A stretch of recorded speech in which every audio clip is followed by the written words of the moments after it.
Então, se você ficou comigo até agora, a partir de agora é que eu vou fazer para vocês um apanhado geral, um paralelo entre pré e pós, para você ter uma visão mais ampla sobre esse assunto também. Geralmente, quando nós chegamos a essa discussão de pré e pós, nós sempre temos pessoas que às vezes não têm uma visão ampliada de todo o cenário que eu estou descrevendo para vocês nesta aula e acham que são apenas duas linhas, pré e pós. Entenderam? De uma forma simplificada. Mas a verdade é que não é tão simples como parece.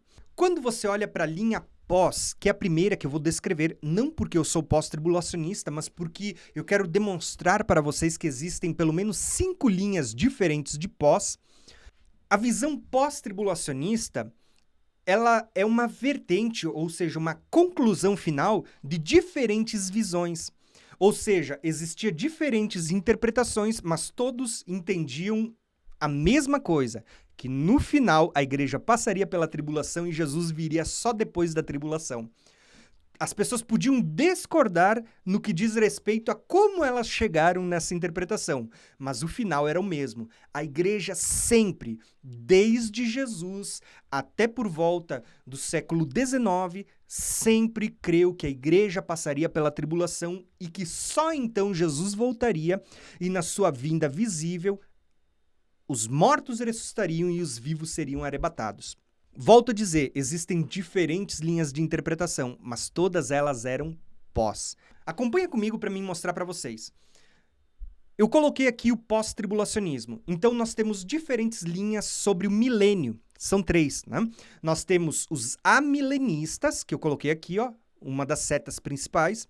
Vocês têm os pré-milenistas e os pós-milenistas, como eu já expliquei nos slides anteriores para vocês. O que eram os amilenistas? Aqueles que espiritualizam o milênio. Então, dentro do amilenismo, você tem 2 escolas de pensamento, que são os preteristas e os idealistas. Aí, lógico, a gente tem depois várias ramificações que eu não tenho como falar de todas, né? Mas eu coloquei algumas aqui em cinza para falar para vocês, talvez as mais relevantes, tá? Coloquei até uma legenda aqui para você entender, tá? Pré e pós, que é o paralelo que eu vou fazer aqui para vocês, pré e pós, a interpretação sobre o milênio. Então, tem os amilenistas, pré-milenistas, pós-milenistas, escolas de pensamento. Então, dentro do amilenismo, você tem os idealistas e os preteristas. Preteristas são aqueles que creem que as profecias se cumpriram no passado. Idealistas são aqueles que alegorizam ou espiritualizam as profecias. E eu coloquei aqui o sistema de interpretação também, que cada um usa, o sistema hermenêutico de interpretação que cada um foi desenvolvendo e criando para interpretar assuntos importantes como soteriologia e escatologia, que essas duas coisas, diferente do que muitos pastores pensam, andam juntas. Soteriologia e escatologia andam juntas. Então, olha que interessante. No amilenismo, você tem os preteristas. Dentro dos preteristas, você tem 2 ramificações, os preteristas completos e os parciais. O preterista completo eu não coloquei aqui, porque o preterista completo, ele crê que as profecias já se cumpriram até o ano 70. Inclusive a vinda de Jesus, inclusive o arrebatamento, inclusive a ressurreição dos mortos. O preterista completo, ele nem entra nesse nosso slide, porque ele não pode ser chamado de pré ou de pós, porque ele crê que já aconteceu isso.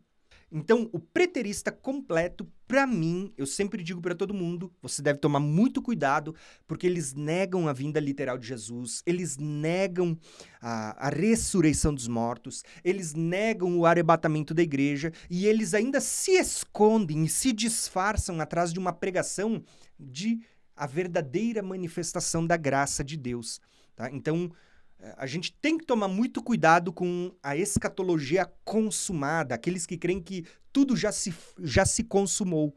Tenham muito cuidado com isso, tá? Então, o preterismo completo, para mim, ele é uma heresia que corre o risco de causar perdição. Porém, nós temos os preteristas parciais, que está aqui também. O que é o preterista parcial? Ele crê que muitas profecias já se cumpriram até o ano 70, mas os preteristas parciais ainda aguardam a vinda de Cristo.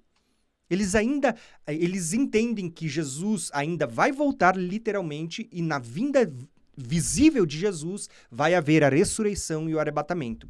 O que são esses preteristas parciais? Eles são pós-tribulacionistas. Você percebeu que o preterista parcial, ele é pós-tribulacionista porque ele crê que Jesus vem após a grande tribulação em uma vinda visível, literal, para ressuscitar os mortos e arrebatar os santos? Ainda dentro do amilenismo, você tem os idealistas. Dentro do idealismo, amilenismo, idealismo, você tem os aliancistas. Aliancista, lembra que é um sistema hermenêutico de interpretação, tá? Como eu já disse nos slides anteriores, tá? Que surge ali por volta da pós-reforma, você vai começar a ter agora o surgimento e a estruturação deste método de ensino que é o aliancismo, ou como muitos chamam de teologia do pacto. Uma forma de interpretar as profecias, tanto no que diz respeito à soteriologia como à escatologia. E você vai ver que os aliancistas, eles também são o quê? Pós-tribulacionistas. Olha que interessante. Dentro do amilenismo, que é essa visão mais idealista, que alegoriza, que espiritualiza as profecias, você tem também uma vertente, ou seja, uma ramificação, que é o milênio inaugural. O que é o milênio inaugural? É o mesmo que uma visão amilenista, só é uma ramificação. Mudou o nome, mas é a mesma visão, o amilenismo. Agora, todas essas visões, quer seja o preterista parcial, quer seja o aliancista, quer seja o cara que crê num milênio inaugural, todos estes são vertentes do amilenismo que tem uma visão pós-tribulacionista. Se você perguntar, Tiago, e você? Você disse que você é pós. Sim, eu sou pós-tribulacionista. Você é amilenista? Não, eu não sou amilenista, não sou preterista, não sou idealista, não sou aliancista, não creio no milênio inaugural. Pelo contrário, eu acredito que essas visões elas têm vários equívocos. Até porque eu mostrei para vocês que essa visão mais alegórica, onde você espiritualiza as coisas, elas não era uma visão ensinada pelos apóstolos ou pela igreja primitiva, mas ela vai começar a se difundir a partir do momento em que surge a escola de Alexandria, com uma visão mais grega, mais filosófica, que espiritualiza mais, que alegoriza. Então, essa visão, para mim, ela não é uma visão ensinada lá no princípio, quando a Bíblia foi escrita. Ela é uma interpretação que começa a surgir depois, no decorrer da história, no período da patrística. Daí nós temos o pós-milenismo. Eu vou pular aqui e vou deixar por último o pré-milenismo. O pós-milenismo. O que é o pós-milenismo? Pós-milenismo, como eu mostrei no slide anterior, ela é uma visão que ela vai surgir como se fosse uma filha do amilenismo, porque vocês veem que elas têm muitas similaridades, só que é uma visão que ela surge pós-reforma, onde os mesmos teólogos que eles vão romper com a Igreja Católica agora na Reforma Protestante, eles saem de dentro da Igreja Católica e eles carregam consigo essa visão mais idealista, mais alegórica. Só que eles agora estão, de uma forma mais positiva, pensando que eles vão reformar, que agora a palavra vai ser restaurada e que a igreja agora vai chegar até os confins da terra com o evangelho de uma forma triunfante. Então, o amilenismo, que era uma visão idealista, alegórica, ele vai mudar a roupagem e vai se tornar o pós-milenismo, que ainda tem como cerne uma visão mais alegórica das coisas. Então, o pós-milenismo é como se fosse uma cria do amilenismo. Por isso que muitas vezes é difícil de você distinguir entre um e outro. Entenderam? Só que dentro do pós-milenismo você tem também uma visão mais histórica, porque paralelo a esse movimento, começou a surgir agora uma visão histórica, como eu mostrei no slide anterior. Então você tem o pós-milenismo e tem os históricos. Ambos são pós-tribulacionistas. Percebeu? Preteristas parciais são pós. Os amilenistas, aliancistas, são pós. Quem crê no milênio inaugural é pós. Os pós-milenistas históricos eram pós-tribulacionistas. E agora a gente vai chegar no pré-milenista, que era quem? Aqueles que criam no milênio literal. E dentro do pré-milenismo, nós também temos ramificações. Dentro do pré-milenismo, você tem os históricos. Você tem muitas igrejas hoje que são históricas. Inclusive, você vai escutar algumas igrejas hoje que ainda continuam ensinando a visão que a igreja teve lá na Reforma protestante, dizendo que a igreja católica é a grande prostituta e que o Papa é o anticristo. Da onde que surgiu essa visão? Lá, na visão da Reforma, ou seja, os primeiros reformadores, no cenário histórico que eles estavam vivendo, eles interpretaram conforme os seus dias e surgiu essa visão mais historicista. Ainda hoje tem igrejas com essa visão historicista. Só que, em paralelo, você vai ver que esses historicistas pré-milenistas eram o quê? Pós-tribulacionistas. Então você percebeu que o pós-tribulacionismo, ele não é uma única visão, ou seja, são diferentes visões que chegam à mesma conclusão, indiferente do que eu penso, né? Indiferente do que eu penso, uma coisa é certa: Jesus volta depois da grande tribulação. Por isso, após a tribulação. Só que dentro dessa linha pré-milenista também surge o quê? Os futuristas, que são os primeiros que eu abordei no slide anterior, que era no tempo de Jesus, o tempo dos apóstolos. Eles eram futuristas, pré-milenistas, pós-tribulacionistas. Então, dentro do futurismo, nós temos aqui 3 classes que merecem um bom destaque. A primeira classe, os históricos. Por quê? Porque quem eram os históricos? É chamado assim de histórico ou de clássico, mas esses títulos são apenas para resumir um conjunto de ideias, tá? Quando a gente cita um título, a gente está resumindo um conjunto de ideias. Então, nós temos os históricos. Eles eram futuristas, pré-milenistas, pós-tribulacionistas nos dias de Jesus, dos apóstolos, da igreja primitiva. E nós temos também aqui um segundo grupo, que é os messiânicos ou nazarenos. Quem são estes? Geralmente são chamados de messiânicos ou nazarenos aqueles que eram judeus e que se converteram a Cristo.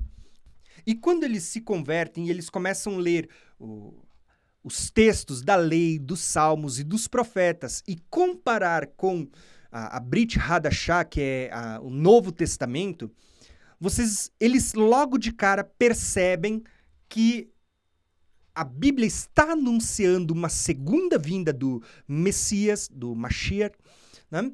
E essa segunda vinda é após a tribulação e para introduzir o seu povo em um milênio onde Cristo, descendente de Davi, vai estar reinando sobre a terra no reino milenar. Então você vai ver que geralmente quando alguém se converte, um judeu se converte, de cara eles também percebem que a vinda de Cristo estava profetizada para o futuro, onde ele vai estabelecer um milênio literal, então é uma visão pré-milenista, e que a vinda dele só se dará depois da grande tribulação, por isso pós-tribulacionista. Olha só como o judeu messiânico, ele também compreende as escrituras dessa forma. Então nós temos os históricos, os messiânicos. Para mim, o histórico e o messiânico é a mesma coisa, praticamente a mesma coisa. Só que eu fiz questão de separar aqui apenas para você entender que quando um gentil se converte a Cristo e ele compreende com clareza as escrituras, ele se torna um pré-milenista, pós-tribulacionista, futurista e histórico. Quando um judeu se converte a Cristo, é a mesma coisa, só mudou o termo. Ele vai ser um pré-milenista, futurista, pós-tribulacionista, só que em vez de se chamar de histórico, ele se chama de messiânico.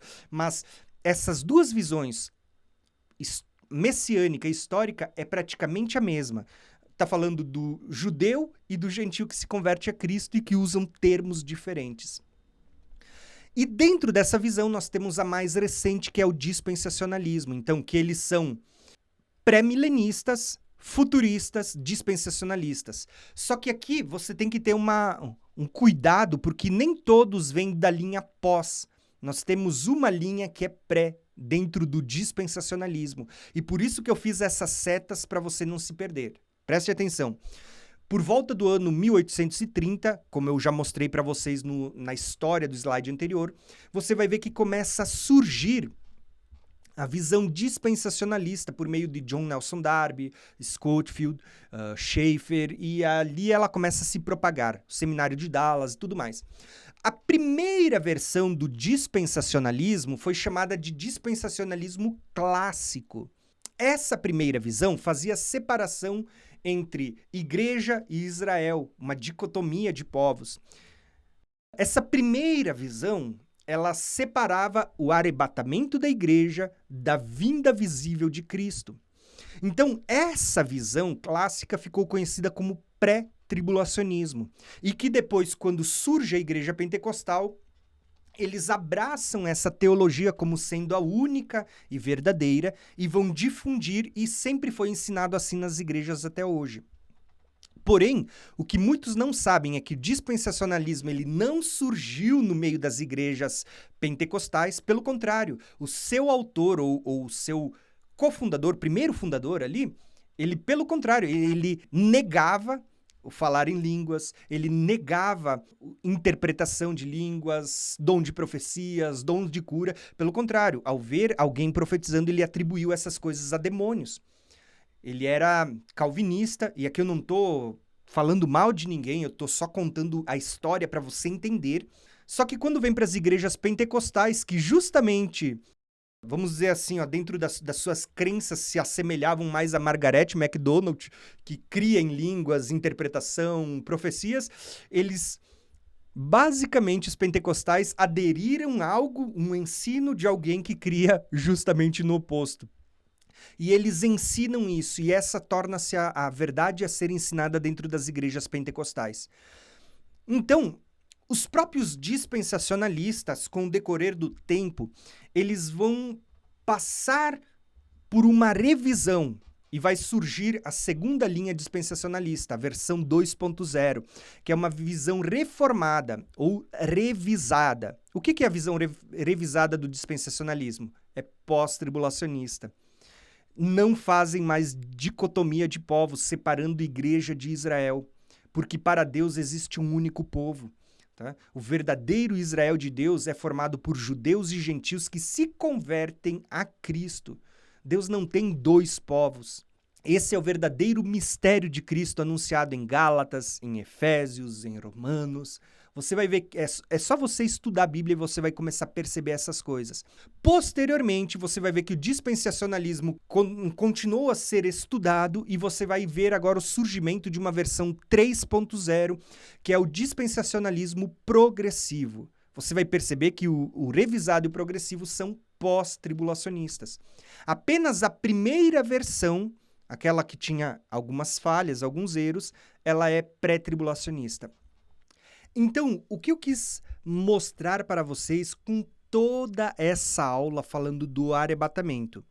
Eu quis mostrar para vocês que, em primeiro lugar, todos os textos que falam sobre a vinda de Cristo, a reunião dos eleitos, sobre as nuvens, ao som de trombetas, todos os textos eles vão apontar para uma única e indivisível vinda, que ela acontece após a tribulação daqueles dias, após a manifestação do anticristo, aonde os mortos ressuscitam, depois os que estiverem vivos são arrebatados para o encontro com o Senhor nos ares.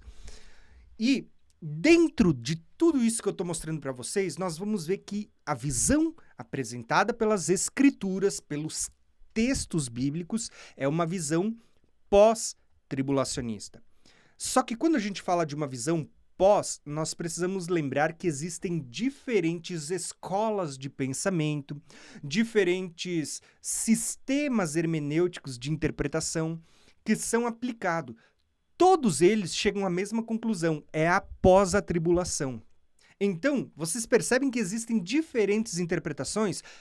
Todas elas, exceto uma, chegaram à mesma conclusão, que a vinda de Cristo é após. Indiferente se você é um amilenista, aliancista, um amilenista preterista, parcial, né?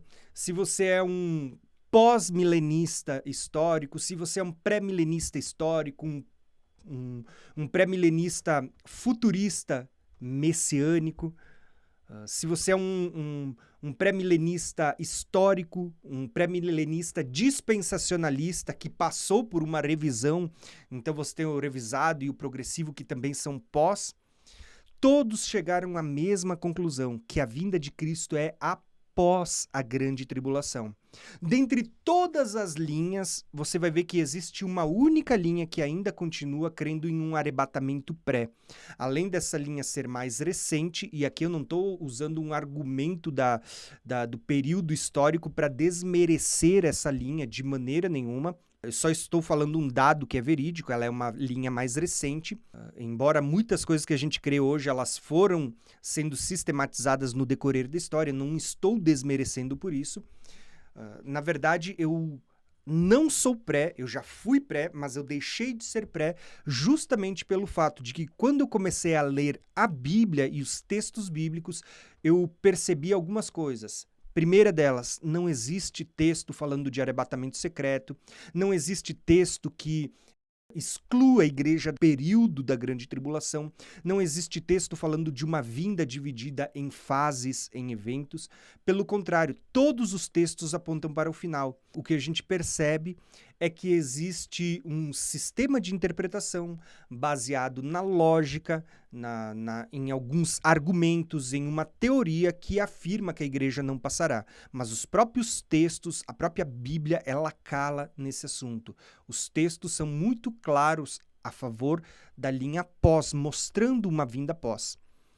Então, se eu tivesse que terminar essa aula fazendo um comparativo entre a linha pré e a linha pós, eu diria para vocês que a linha pré e a linha pós, as duas têm pontos positivos e negativos. Vou dar um exemplo para vocês. A linha pré, você tem um ponto que eu acho positivo. Existe uma única linha de interpretação que é a pré. Existe uma só, você não se confunde. São os dispensacionalistas pré-tribulacionistas. Pronto. É simples de entender a linha deles. Qual é o ponto negativo da linha pré? Primeiro, não existe base bíblica. E acho que esse é o principal de todos os pontos. Não existe base bíblica. O que você tem são teorias de homens baseados, construindo toda uma argumentação em cima de uma lógica. Você tira a lógica, os textos não se sustentam. Então você tem toda uma teoria humana que usa a lógica como uma estrutura e vai encaixando passagenzinhas bíblicas para dizer que era aquele evento. Então, ponto positivo que eu vejo no pré-tribulacionismo é que só existe uma linha, ninguém se confunde. Ponto negativo é que eu entendo que se você pegasse só uma Bíblia e desse para alguém e ela nunca tivesse ouvido ninguém falar, ela pegasse a Bíblia e fosse ler, ela nunca ia chegar a uma visão pré-tribulacionista. Ela sempre vai chegar ao mesmo que nós estamos pregando aqui. Por quê? Porque não existe textos. O que existe é a Bíblia falando de uma vinda, uma ressurreição, um arrebatamento. Só existe uma vinda sendo descrita. Tá? Então, quando a gente fala da linha pré, ela tem o seu ponto positivo, mas tem muito mais negativo. Quando a gente fala da linha pós, ela também tem pontos positivos e negativos. Qual que é o ponto negativo da linha pós-tribulacionista? Que existem várias linhas de interpretação. Então, quando alguém ouve a pessoa dizer, você é pós, ela já coloca tudo dentro do mesmo grupo e diz, não, eu não quero saber disso. Por quê? Porque ela talvez ouviu um pregador que vem de uma linha onde tem muita coisa errada. Né? Ele chegou à visão correta, é pós. Quando você olha para o conjunto de ideias que o conduziram até ali, a pessoa olha, diz, não, mas eu não creio nessas coisas. Pelo fato de existir diferentes visões que conduzem ao mesmo final, que é a linha pós, isso dificulta a compreensão de muitas pessoas. Esse é um ponto negativo da linha pós. Mas, em contrapartida, o ponto positivo da linha pós é, em primeiro lugar, ele é pautado em textos bíblicos claros nas Escrituras. Você não precisa de o livro de alguém explicando o que cada texto quer dizer. Você não precisa conhecer toda uma estrutura lógica para entender. Basta você pegar, ler a Bíblia e você vai ver Jesus dizendo: após a tribulação daqueles dias, vocês vão ver o Filho do Homem vindo sobre as nuvens. Basta você pegar textos como 2 Tessalonicenses e Paulo vai dizer que a vinda do Senhor e o nosso reencontro com Ele não acontece sem que antes seja manifesto o homem do pecado, filho da perdição, ao qual o Senhor, sim, na sua vinda vai destruir pela manifestação da sua parousia, a sua vinda. É só você pegar 1 Tessalonicenses e Paulo diz: a vinda do Senhor, ele diz, nós, os que ficarmos, os que formos deixados até a parousia, até a vinda de Cristo, não vamos preceder os que dormem, porque os que dormem em Cristo, os que morreram em Cristo, ressuscitarão primeiro, e depois nós, os que ficarmos, os que fomos deixados, os que permanecerem vivos até a vinda, até a parousia, seremos arrebatados. Textos como a grande multidão de Apocalipse, quem são estes e de onde vieram?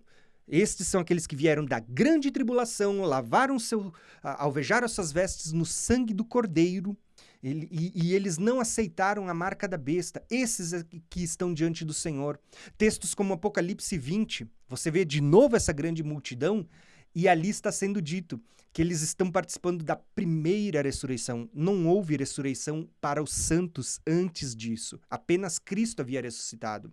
Então você vê ali sendo dito em Apocalipse 20, a primeira ressurreição, ressuscitaram aqueles que não adoraram a marca da besta, a sua imagem e nem a besta. Eles passaram pela grande tribulação. O próprio Mateus 24, imediatamente após a tribulação daqueles dias. Então você pode pegar todos os textos bíblicos e você não precisa fazer força. Você vai ver trombeta em Mateus 24, você vai ver trombeta em 1 Tessalonicenses 4, você vai ver ali a trombeta de Deus, você vai ver trombeta em 1 Coríntios 15, a última trombeta, você vai ver trombeta em Apocalipse 11, a sétima trombeta, onde os mortos estão ressuscitando, chegou o tempo de julgar os mortos e de dar galardões. Você vai perceber que a linha pós, ela chega a essa conclusão lendo os diversos textos. Então, a linha pós tem um ponto negativo? Sim, existem diferentes linhas de interpretação, o que confundem muitas vezes as pessoas que não conhecem. Mas o ponto positivo é que ela é baseada apenas na Bíblia. Você não precisa de uma teoria humana, de uma lógica, de um livro de um terceiro. Você só precisa da Bíblia e você vai chegar a essa conclusão. Então, se você me perguntar, Thiago, você é pré ou pós? Eu posso dizer para vocês, eu como um crente sincero, mas sem uma compreensão, eu já fui pré.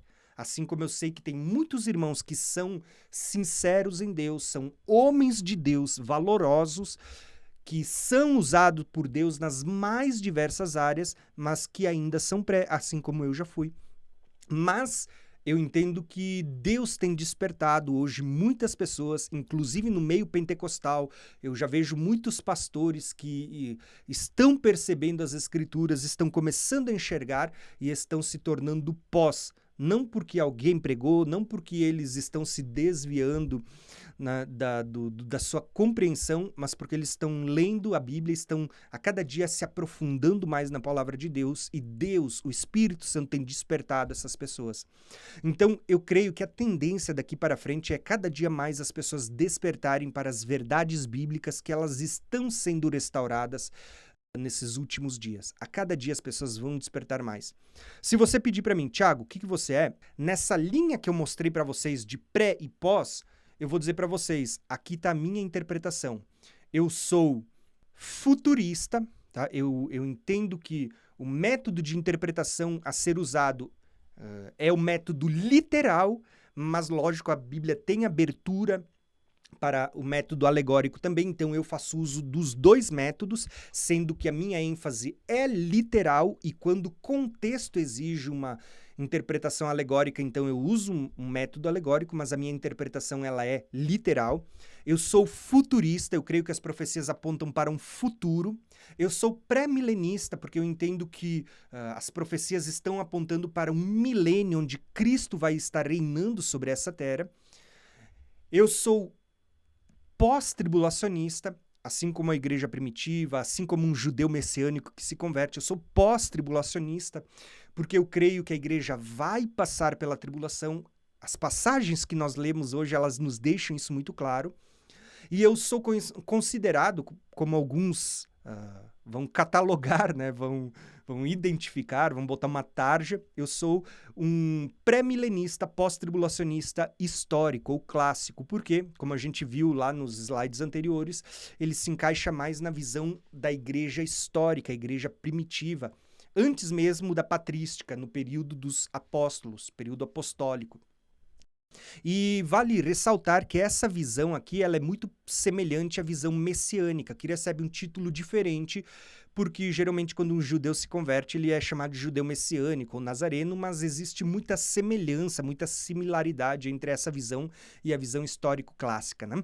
Basicamente, essa é a interpretação que eu queria apresentar para vocês. Eu creio de uma forma mais literal, entendo que a Bíblia também tem passagens alegóricas. Dentro de todas as visões, eu creio nessa primeira que surgiu, que foi o futurismo, pré-milenista, histórico ou clássico, que é uma visão pós-tribulacionista. Então, quando você olha para uma linha do tempo, eu sou um futurista, porque eu creio que as profecias estão apontando para o futuro. Sou pré-milenista, porque eu creio que a gente vive antes do milênio começar. Quando Cristo vier, ele estabelecerá o 7º milênio, onde ele reinará sobre a terra e junto com ele a igreja, os que vencerem.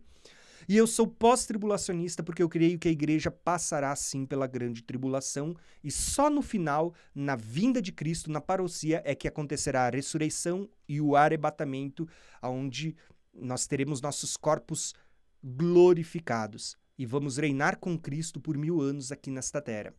Então, se você entendeu, basicamente agora você também conhece qual é a minha compreensão acerca desse assunto que ele é também importante dentro da escatologia, o arrebatamento. Ele é um dos eventos que a gente está tratando.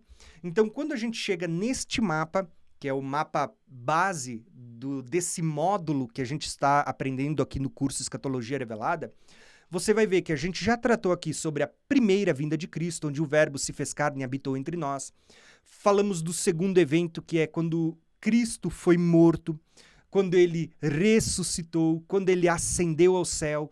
Falamos sobre a destruição do templo no ano 70, falamos do tempo dos gentios, falamos sobre o princípio das dores, falamos sobre a ascensão do anticristo, quando ele fará aliança com muitos, falamos da última semana de Daniel, falamos da metade da semana, que é onde ele vai fazer cessar o sacrifício e a oferta e vai começar a perseguir os santos. Então, a gente falou aqui da manifestação do anticristo, da grande tribulação. Falamos sobre a vinda de Cristo, a segunda vinda, a parousia, a manifestação visível, quando ele virá sobre as nuvens e todo olho verá. Falamos sobre a ressurreição dos mortos, com uma ênfase na primeira ressurreição. E hoje, nós estamos tratando do momento do arrebatamento, que acontecerá após a grande tribulação, após a ressurreição, porque os mortos ressuscitam e então os vivos são arrebatados na vinda visível de Cristo, na parousia do Senhor. A partir de agora, para você que faz parte lá do nosso curso Escatologia Revelada, nós vamos começar a estudar os demais eventos que estão nessa lista. Vamos falar de 1260, 1290, 1335, dias que estão lá em Daniel 12. Vamos falar da Batalha do Armagedon, do Tribunal de Cristo, do Milênio, do Juízo do Trono Branco, Gog e Magog, quando Satanás foi preso, solto e depois lançado no Lago de Fogo.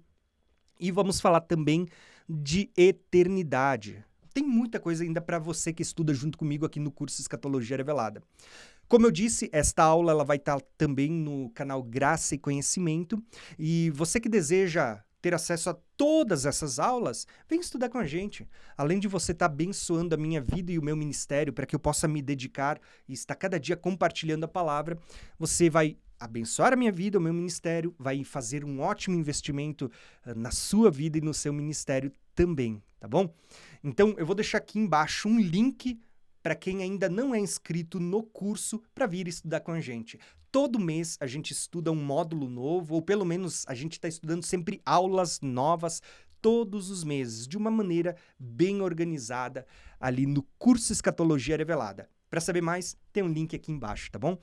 E Desde já, quero agradecer você que ficou comigo até o final. Um abração e até a próxima aula.